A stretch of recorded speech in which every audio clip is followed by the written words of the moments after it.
Subscribe Bookcast. اچھا، تو آج ہم بات کر رہے ہیں کام سونپنے پر، یعنی ذمہ داری تفویض کرنا، ڈیلیگیشن جسے کہتے ہیں۔ جی یہ موضوع لگتا تو سیدھا ہے، لیکن اصل میں یہ قیادت اور آپ کہہ لیں مؤثر وقت کے انتظام کا ایک بہت ہی اہم پہلو ہے، اکثر نظر انداز ہو جاتا ہے۔ بالکل۔ تو کیوں ضروری ہے کہ کچھ کام دوسروں کو دیے جائیں؟ کیا یہ صرف وقت بچانے کے لیے ہے، یا یہ اپنی توانائی ان کاموں پر لگانے کی بات ہے جو واقعی اہم ہے، جو شاید صرف ہم ہی کر سکتے ہیں؟ ہاں، یہ اہم نکتہ ہے۔ آج کی ہماری یہ گہری گفتگو جو ہے وہ کتاب بیکمنگ اے بیٹر ڈیلیگیٹر کے ایک باب کے اقتباسات پر مبنی ہے۔ جی، اور ہمارا مقصد صرف یہ جاننا نہیں کہ کام کیسے سونپیں، بلکہ یہ بھی سمجھنا ہے کہ ہم اکثر لوگ ایسا کرنے سے کیوں ہچکچاتے ہیں، اور اس ہچکچاہٹ کی قیمت کیا ہوتی ہے، اور اس رکاوٹ کو اسے عبور کیسے کیا جائے۔ صحیح۔ ٹھیک ہے، تو آئیے اس کا جائزہ لیتے ہیں۔ یہ بہت اہم نکتہ آپ نے اٹھایا کہ یہ صرف وقت بچانے سے بڑھ کر ہے۔ دیکھیں، بنیادی طور پر کام سونپنے کا فلسفہ یہ ہے کہ آپ اپنا قیمتی وقت، اپنی صلاحیت ان کاموں کے لیے وقف کریں جہاں آپ سب سے زیادہ آپ کہہ لیں ویلیو ایڈ کر سکتے ہیں۔ وہ کام جو آپ کی خاص مہارت، آپ کے تجربے یا آپ کے اختیار کا تقاضا کرتے ہیں۔ صحیح۔ جو کام کوئی اور بھی کر سکتا ہے یا شاید آپ سے بہتر کر سکتا ہے، اسے سونپ دینا نہ صرف منطقی ہے بلکہ یہ تصویراتی طور پر بھی ضروری ہے۔ یہ بات تو سمجھ آتی ہے، لیکن عملی طور پر بہت سے لوگ میں نے دیکھا ہے، مینیجرز، لیڈرز، وہ اس جدوجہد میں رہتے ہیں، اکثر کاموں کے بوجھ تلے دبے رہتے ہیں۔ جی ہاں، یہ عام ہے۔ کتاب میں ذکر ہے کہ عام وجوہات میں یہ شامل ہے کہ سب کچھ خود کرنے کی کوشش کرنا، یا دوسروں کو نہیں کہنے میں مشکل پیش آنا۔ بالکل۔ کچھ نشانیاں بھی بتائی گئی ہیں جن سے پتہ چلتا ہے کہ شاید آپ کو زیادہ کام سونپنے کی ضرورت ہے۔ مثال کے طور پر، اگر آپ اکثر ایسے کام کر رہی ہیں جو آپ کی مہارت کی سطح سے کم ہے، یا جن سے آپ بوریت محسوس کرتی ہیں، کیا یہ صرف بوریت کا مسئلہ ہے، یا اس کی جڑیں زیادہ گہری ہیں؟ نہیں، یہ اکثر گہری جڑوں کی طرف اشارہ کرتا ہے۔ بوریت تو بس ایک علامت ہے۔ اچھا۔ دوسری علامات میں شامل ہے، جیسا کتاب میں بتایا گیا، کہ آپ وہ کام کر رہے ہیں جو شاید کوئی ٹیکنالوجی زیادہ اچھے طریقے سے کر سکتی ہے، یا آپ نے کام سونپنے کا سوچا تو تھا مگر پھر یہ سوچ کر خود ہی کر لیا کہ ارے بھائی، کسی کو سمجھانے میں زیادہ وقت لگ جائے گا۔ یہ آخری بات تو بہت ہی عام ہے۔ ہاں، یہ خود ہی کر لیتی ہوں والی سوچ، یہ تو بہت جانی پہچانی لگتی ہے۔ جی۔ کتاب میں دو اور دلچسپ علامتیں بتائی ہیں۔ ایک تو یہ کہ آپ کو دوسروں پر بھروسہ نہیں کہ وہ کام آپ کی طرح اسی معیار کا کر پائیں گے یا نہیں۔ ہاں، اعتماد کا مسئلہ۔ سنجیدگی سے آپ کو کنٹرول فریک کہتے ہیں۔ یہ الفاظ سننے میں شاید تھوڑے سخت لگیں، لیکن ہو سکتا ہے ان میں کچھ سچائی ہو۔ یہاں دلچسپ بات یہ ہے کہ یہ علامتیں محض بری عادتیں نہیں ہیں، یہ اکثر گہری نفسیاتی رکاوٹوں کی طرف اشارہ کرتی ہیں۔ اچھا؟ جیسے اعتماد کی کمی، نہ صرف دوسروں پر بلکہ شاید اپنی سکھانے کی صلاحیت پر بھی، کنٹرول برقرار رکھنے کی شدید خواہش، یا پھر پرفیکشنزم، یعنی یہ یقین کہ صرف آپ ہی کام کو بالکل ٹھیک کر سکتے ہوں۔ اگر یہ باتیں کسی پر صادق آتی ہیں تو یہ صرف ٹائم مینجمنٹ کا مسئلہ نہیں ہے، یہ خود شناسی کا اور ممکنہ طور پر رویے میں تبدیلی لانے کا ایک موقع ہے۔ اس پر غور کرنا یا شاید مدد لینا طویل مدتی کامیابی کے لیے بہت اہم ہو سکتا ہے۔ یہ بات بھی تسلیم کرنی چاہیے کہ کام سونپنا ہمیشہ آسان نہیں ہوتا، اس میں خطرات بھی ہوتے ہیں۔ کتاب میں ایک مشہور مورخ کی مثال ہے جو اس نقطے کو بہت اچھے سے واضح کرتی ہے۔ جی، وہ پلیجرزم والا واقعہ؟ ہاں، وہی۔ انہوں نے اپنی ریسرچ کے لیے اسسٹنٹس رکھے تھے۔ ان اسسٹنٹس نے مختلف ذرائع سے معلومات اکٹھی کی، لیکن کچھ پیراگراف براہ راست نقل کرتے ہوئے ان پر وہ اقتباس کے نشانات، کوٹیشن مارکس لگانا بھول گئے۔ جی، اور مورخ نے ظاہر ہے ان نوٹس پر بھروسہ کرتے ہوئے اپنی کتاب میں وہ مواد ایسے شامل کر لیا جیسے وہ ان کے اپنے الفاظ ہوں۔ اور جب کتاب چھپی تو وہ سریقہ پکڑنے والے سافٹ ویئر نے فوراً وہ حصے پکڑ لیے جو بغیر حوالے کے نقل کیے گئے تھے۔ بالکل۔ یہاں سے بات واقعی دلچسپ ہو جاتی ہے۔ مورخ کی ساخت جو پہلے بالکل بے داغ تھی، اسے شدید دھچکا لگا، حالانکہ بنیادی غلطی تو اسسٹنٹس کی تھی۔ صحیح ہے۔ انہیں عوامی طور پر معافی مانگنی پڑی، وضاحتیں دینی پڑیں۔ یہ ایک بہت مطلب سنگین یاد دہانی ہے کہ کام سونپنے میں کیا غلط ہو سکتا ہے۔ بالکل، اس مثال سے کئی سبق ملتے ہیں۔ پہلا تو واضح ہدایات کی اہمیت، شاید انہیں کوٹیشن مارکس کی اہمیت پر زیادہ زور دینا چاہیے تھا۔ شاید داری، اکاؤنٹیبلٹی، وہ ہمیشہ کام سونپنے والے کی ہی رہتی ہے۔ آپ ذمہ داری تفویض کر سکتے ہیں، کام تفویض کر سکتے ہیں، لیکن جواب دہی آپ کی ہے۔ اس لیے ممکنہ خطرات کا اندازہ لگانا اور ان سے بچنے کے لیے اقدامات کرنا یہ بہت ضروری ہے۔ یہ ایک سنجیدہ نقطہ ہے، لیکن جب یہ عمل کامیاب ہوتا ہے نا تو فائدے بھی بہت زیادہ ہیں۔ یہ صرف وقت نہیں بچاتا بلکہ ذہنی توانائی بھی بچاتا ہے۔ جی بالکل۔ آپ ان بڑے اہم منصوبوں پر توجہ دے پاتے ہیں جن کے لیے پہلے وقت ہی نہیں ملتا تھا۔ کتاب میں بیولی ڈپیو، ایک ایسوسیٹ بروکر، ان کی مثال ہے۔ وہ کہتی ہیں کہ ان کے کام ادھورے رہنے کی سب سے بڑی وجہ یہ تھی کہ وہ کام بھی خود کر لیتی تھیں جو ان کی اسسٹنٹ یا یہاں تک کہ ان کے کلائنٹ بھی کر سکتے تھے۔ وہ خود اسے کنٹرول کا مسئلہ سمجھتی ہیں، جس کی وجہ سے ان کا ٹائم مینجمنٹ بری طرح متاثر ہو رہا تھا۔ ان کے بقول کاموں کا انبار لگ جاتا تھا اور سارا شیڈیول خراب ہو جاتا تھا۔ یہ صورتحال تو بہت سے لوگ سمجھ سکتے ہوں گے۔ ایسا لگتا ہے جیسے آپ چھوٹی چھوٹی چیزوں میں پھنسے ہوئے ہوں اور بڑے کام رہ جاتے ہیں۔ اگر ہم اسے تھوڑا وسیع تناظر میں دیکھیں نا، تو بیورلی کی صورتحال ایک کلاسک مثال ہے کہ کس طرح روزمرہ کے آپریشنل کاموں میں پھنس جانا آپ کی تصویراتی یعنی اسٹریٹجک صلاحیت کو محدود کر دیتا ہے۔ شروع میں ہی مؤثر طریقے سے کام سونپ دینا اور اس کام کو اپنی ذہنی فہرست سے نکال دینا، یہ ان اعلیٰ سطح کے منصوبوں پر توجہ مرکوز کرنے کے لیے ناگزیر ہے جو آپ کے کاروبار یا کیریئر کو آگے بڑھاتے ہیں، وہ کام جو واقعی صرف آپ ہی کر سکتے ہیں۔ تو اس سب کا کیا مطلب ہوا؟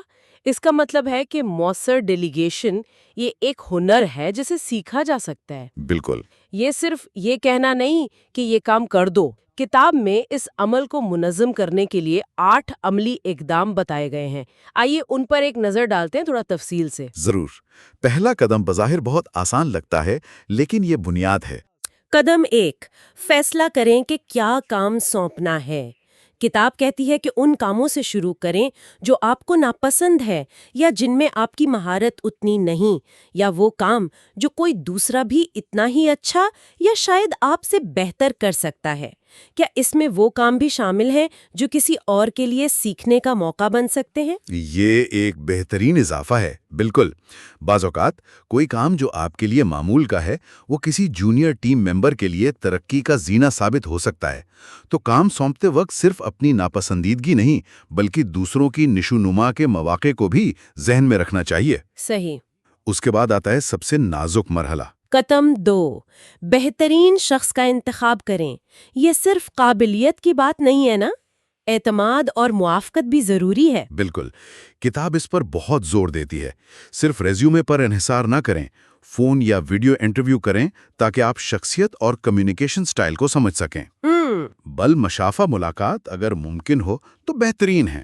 ریزیومے میں اگر کوئی مشکوک بات یعنی ریڈ فلیگ نظر آئے تو اس پر دھیان دیں، جیسے ملازمتوں کے درمیان غیر واضح وقفے یا غیر متعلقہ تجربہ۔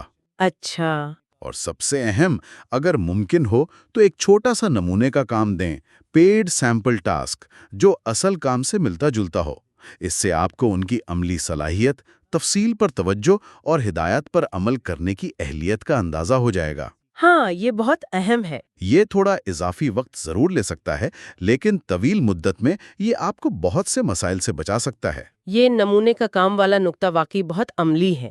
اچھا، ایک بار جب آپ نے کسی کو منتخب کر لیا تو اگلا چیلنج آتا ہے ان پر بھروسہ کرنا۔ قدم 3، جس شخص کو کام سونپا ہے اس پر اعتماد پیدا کریں۔ یہ راتوں رات تو نہیں ہوتا، خاص طور پر اگر آپ کو کنٹرول چھوڑنے میں مشکل ہوتی ہو۔ جی، کتاب یہی تجویز کرتی ہے کہ شروع میں نگرانی تھوڑی زیادہ رکھیں، ان کے کام کو باقاعدگی سے چیک کریں، خاص طور پر شروع میں دیکھیں کہ معیار وہی ہے جو نمونے کے کام میں نظر آیا تھا۔ اگر ممکن ہو تو کسی قابل اعتماد ساتھی سے دوسری رائے لیں۔ سب سے اہم یہ ہے کہ جب آپ فیڈ بیک دیں تو دیکھیں کہ وہ اسے کیسے لیتے ہیں۔ کیا وہ دفاعی ہو جاتے ہیں یا وہ سیکھنے اور بہتری لانے کے لیے تیار ہیں؟ ہاں، یہ رد عمل بہت کچھ بتاتا ہے۔ ان کا رد عمل اور اصلاح کی رفتار آپ کو بتائے گی کہ آپ ان پر کتنا بھروسہ کر سکتے ہیں۔